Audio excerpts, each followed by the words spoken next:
Егер коллагенді аш қарынға жеткін бой ішсем, не болады? Бірінші күн. Бірнеше минуттың ішінде ағза коллагенді тезірек сіміреді. Себебі аш қарынға қабылданады. Буындар мен тері ішкі ылғалдан шағын серпін алады. Екінші күн.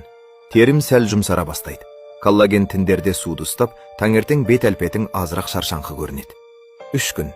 Буындардағы сықыр азаяды. Коллаген шемешектерді майлап, қозғалғанда болатын жайсыздықты төмендетеді. Әсіресе тізе мен иықта. 4 күн. Терің тығызырақ көріне бастайды. Сертінділік біршама жақсарып, таңғы сіну азаяды. Коллагендегі амин қышқылдардың арқасында ас қорытуда тұрақтала түседі. 5 күн. Шаш пен тырнақ күшейеді, сыну азаяды, жылтырлығы артады, өсуі бір қалыпты болады. 6 күн. Ұсақ әжімдер сәл кегістеледі. Коллаген мимикалық сызықтарды толтырып, тері құрылымын жақсартады. 7 күн.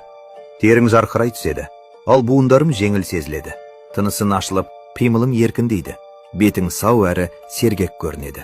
Коллаген ағзаға теріні, буындарды, сімірлерді және ішекті қалпына келтіруге қажет амин қышқылдарды береді.